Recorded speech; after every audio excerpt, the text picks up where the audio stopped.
Julian, bem, muito obrigado. Agora a palavra é de vocês. Como de praxe, eu vou pedir que as pessoas façam perguntas concisas. Eu vou recolher 3, 4 perguntas de uma vez e trazê-las de volta à mesa aqui. O microfone será levado a quem solicitar. Eu tenho várias perguntas aqui. Se ninguém se animar, eu... Bom, vamos lá. Aguarda o microfone, por favor. Genaro, Secretaria de Educação. Ambos, parabéns pela exposição, pela palestra. Pergunta para a doutora Mônica. Primeira pergunta. O motivo da Sabesp ter reduzido o incentivo do programa de uso racional da água do PURA nos órgãos públicos? E a segunda é o motivo do FEHIDRO ainda não ser possível na iniciativa privada. Rovena, aqui. Pode, só por razões logísticas ali, depois aqui. Para a doutora Mônica também. Para a doutora Mônica, você disse num ato de sinceridade que você falou nós, né, que não sabemos comunicar, né? E uma das coisas que os especialistas e a mídia bateu muito foi dizendo que não houve planejamento, que não havia planejamento, não havia um plano. E você disse aqui que havia um plano, em 2013. Eu queria um pouco da sua reflexão, que eu acho que não é só o fato de que não foi possível comunicar. Por que a mídia bateu tão forte que não havia planejamento e não havia um plano de emergência? Rovena.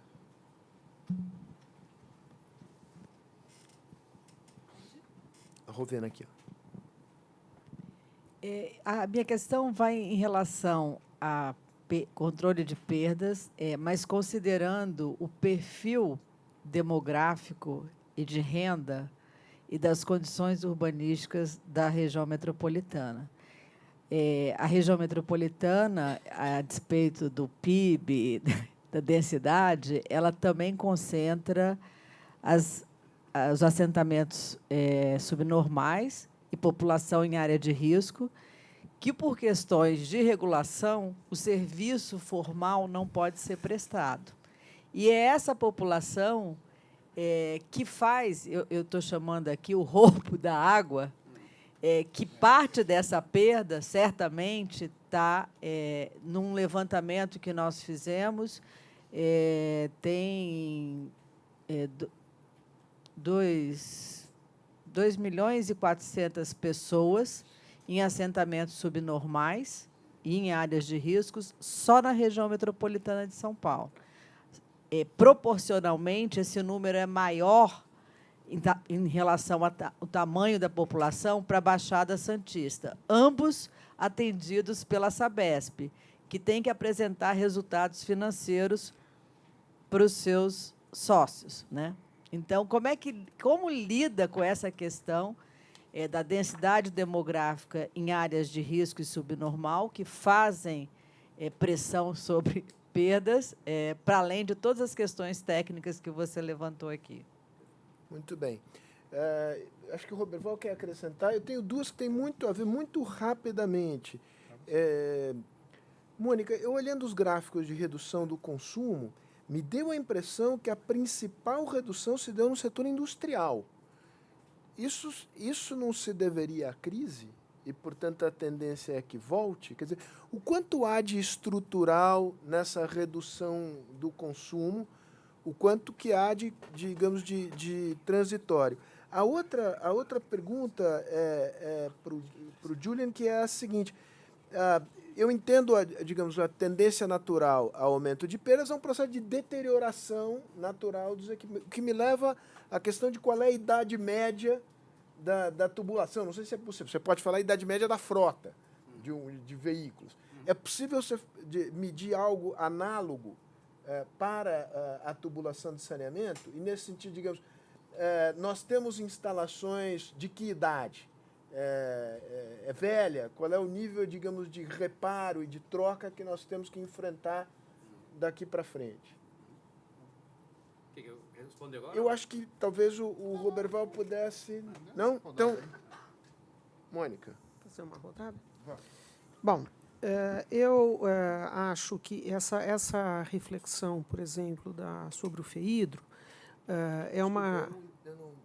Dá uma nota de rodapé. Tá. Era uma pergunta lá, Germano. Tudo bom? Tudo bem? Bom, é assim. O FEIDRO é o Fundo Estadual de Recursos Hídricos. Ele é um fundo que recebe recursos de duas origens. Ele recebe a cobrança pelo uso da água, então, naquelas bacias hidrográficas onde a cobrança funciona, a cobrança obrigatoriamente, os recursos auferidos pela cobrança obrigatoriamente são aplicados na mesma bacia hidrográfica. Então, cada bacia hidrográfica do Estado de São Paulo, cada comitê de bacia tem uma subconta no FEIDRO e os recursos da cobrança vão para aquela subconta. A segunda fonte é um recurso do Estado que o setor elétrico ele paga um percentual da receita de geração como se fosse uma compensação pelas áreas inundadas dos reservatórios do setor hidroelétrico. Então, esse percentual da receita da geração do setor elétrico ele é dividido entre o governo federal, o governo estadual e os municípios afetados pelos reservatórios. No Estado de São Paulo, os recursos que são recebidos pelo governo do Estado de São Paulo são depositados no Fundo Estadual de Recursos Hídricos. Então, esse fundo ele é um fundo que, majoritariamente, ele é operado pelos próprios comitês de bacia, e os comitês de bacia, a cada ano, decidem quais são os projetos que serão atendidos pelo montante disponível por recursos naquele ano.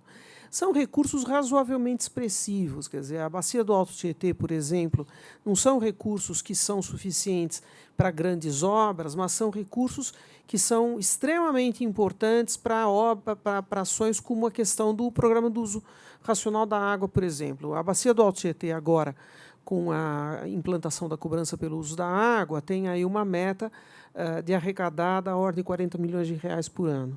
Então, não é uma quantidade que dá para você fazer grandes investimentos em obras, mas é uma quantidade de dinheiro que, para a gestão de demanda e para sistemas de informação e gestão de recursos hídricos, ela é bastante importante e bastante significativa.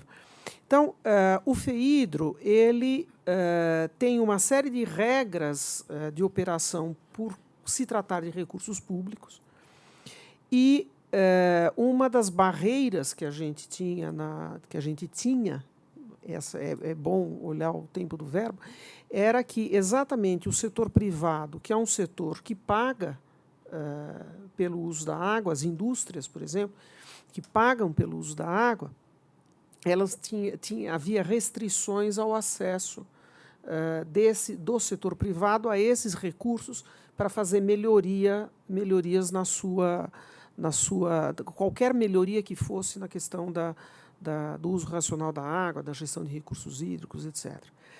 Nós alteramos isso em dezembro. Quer dizer, em dezembro, nós conseguimos passar na Assembleia Legislativa uma modificação da Lei de Gestão de Recursos Hídricos Paulista, mudando não só mudando este acesso do setor privado aos recursos hídricos, mas mudando também o conceito de usuário, porque até então tinha acesso ao recurso do FEIDRO usuários da água, e como usuários da água eram entendidos aqueles entes outorgados.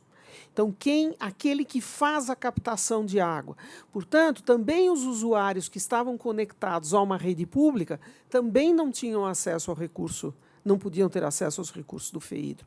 E isso foi mudado na lei agora. Então, se ampliou o leque de entidades possíveis às quais é permitida a captação dos recursos do FEIDRO. Não, já foi aprovado. Já foi publicado, já foi aprovado. Quer dizer, isso foi uma lei que a gente conseguiu aprovação na Assembleia, dentre muitas mudanças que nós fizemos na gestão, essa foi a questão da aprovação. Quer dizer, o PURA é um programa em que a Sabesp presta assistência técnica, né? Então, são recursos que não são recursos dela própria, né? Mas ela age como uma prestadora de serviço na redução das perdas, né, em prédios, né, em edificações. Então, há um programa extremamente relevante, liderado por você na Secretaria da Educação, de fazer uma redução de consumo em todas as escolas estaduais, no estado de São Paulo todo, e em que uma parte desse recurso tem sido recursos próprios da Secretaria da Educação e uma parte desses recursos tem sido recursos do FEIDRO. Esse é um programa de muita relevância dentro do conceito de uso racional da água. Com relação à questão de comunicação dos planos, esta é uma pergunta complicada.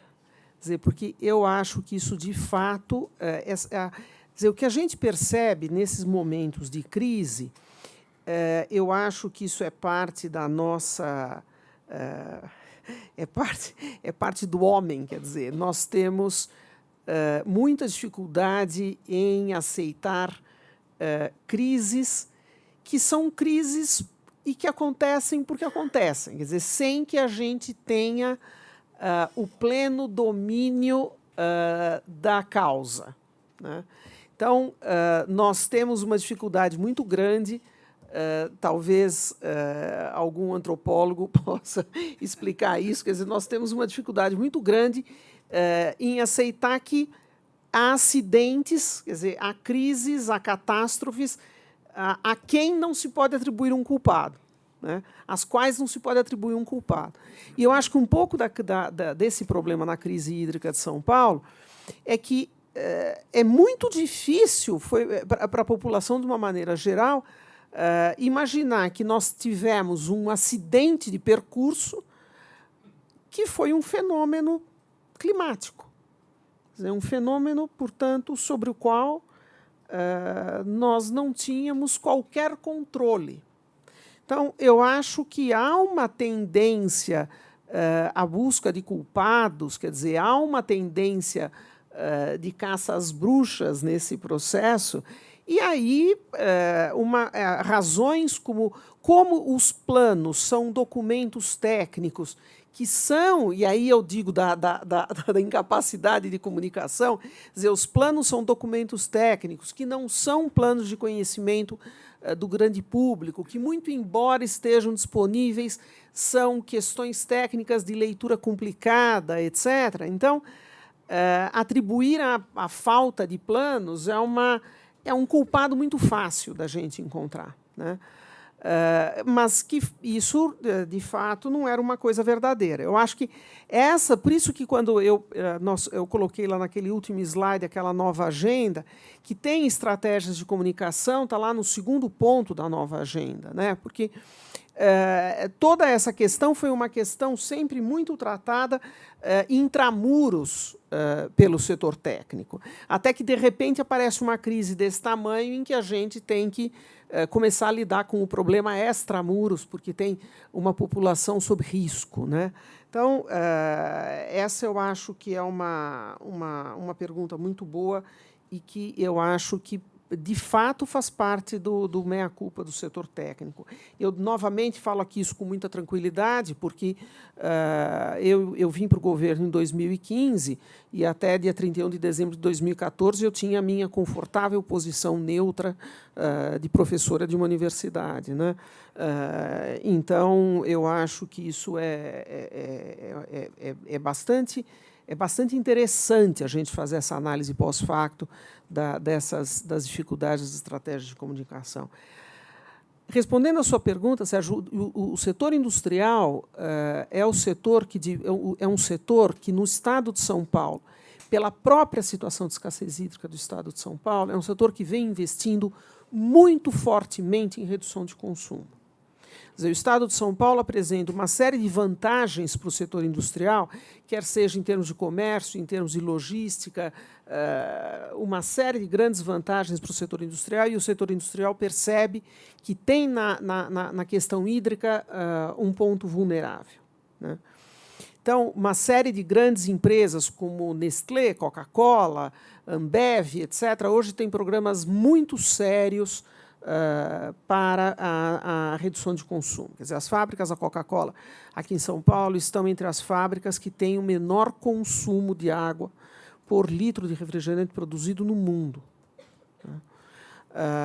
E vários outros setores, por exemplo, o setor sucroalcooleiro teve uma redução muito expressiva de consumo de água nos últimos anos. Então,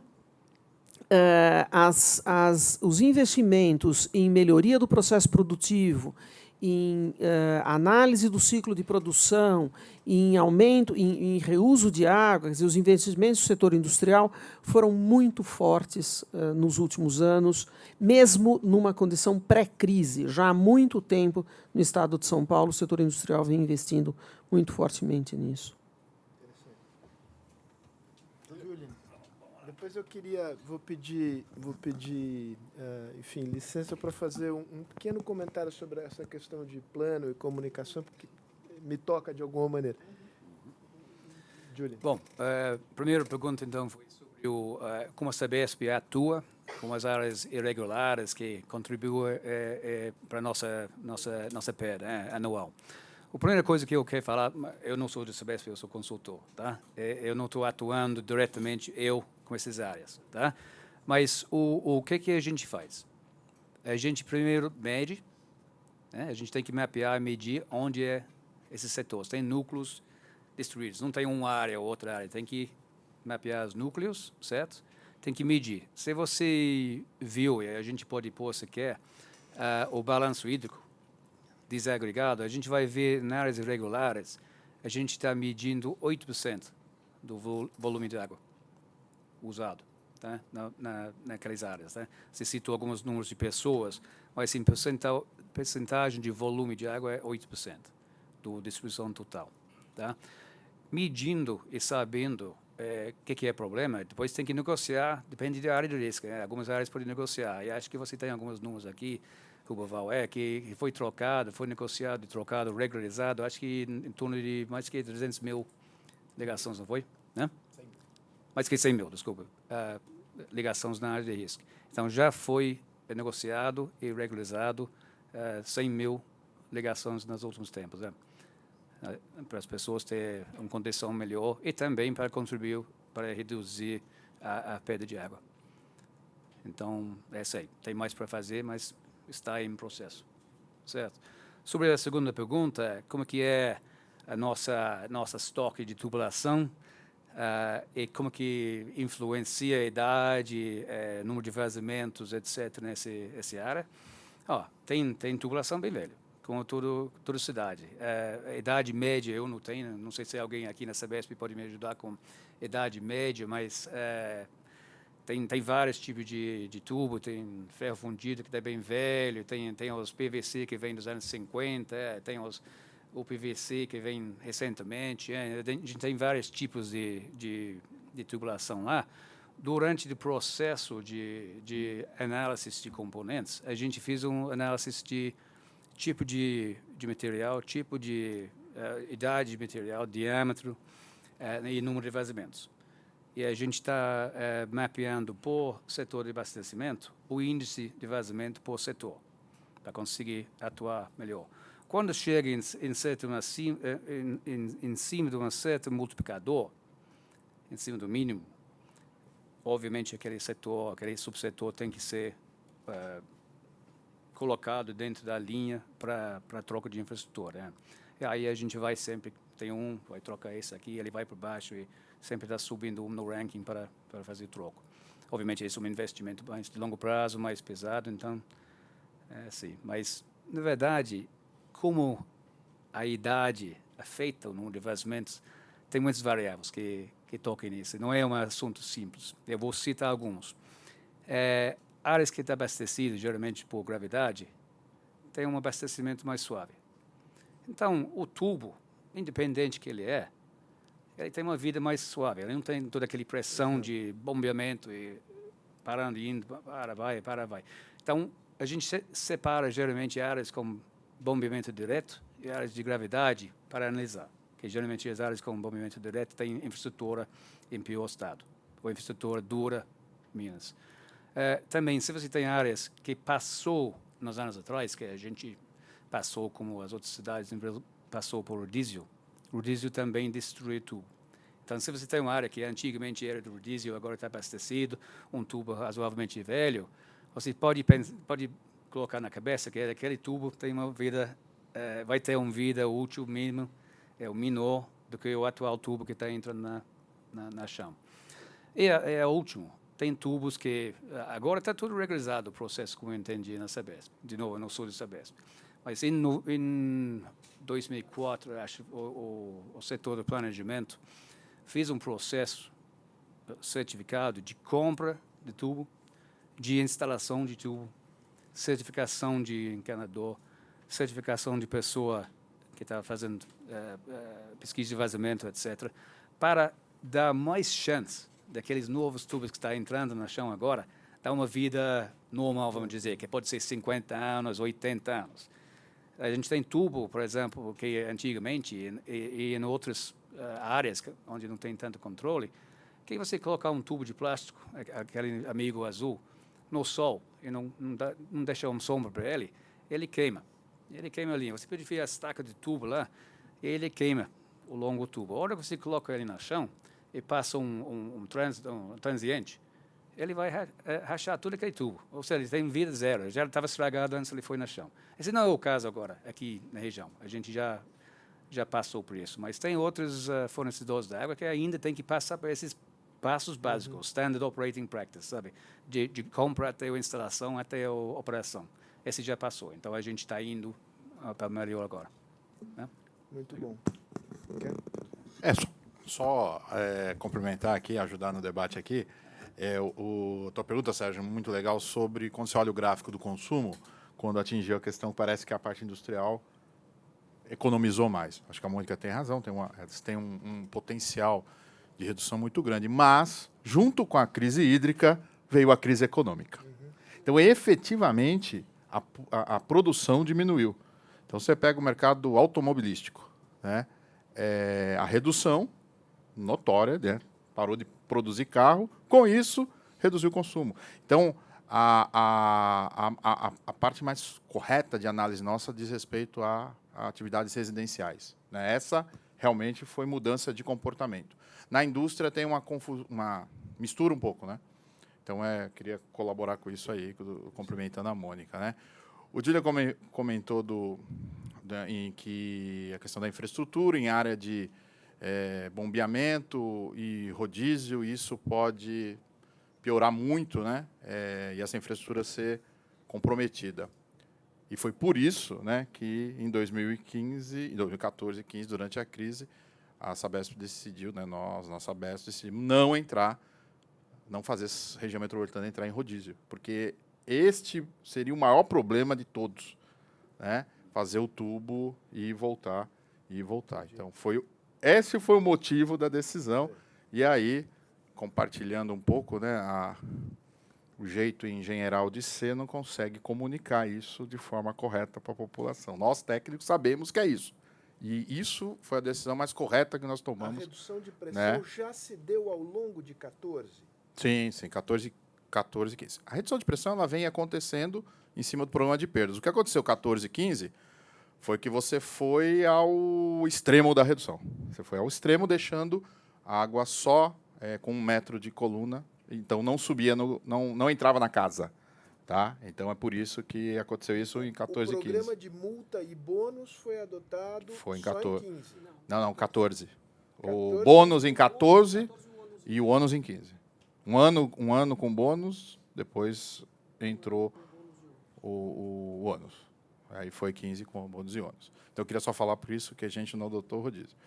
E só complementando aqui um pouco do que o Julian falou das áreas irregulares, que é a pergunta que a Ravena fez, né? Também houve a Sabesp tem mapeado todas as áreas irregulares da região metropolitana de São Paulo, cerca de, lá em 2014, eram 400 mil imóveis que se abastecem de forma irregular, né?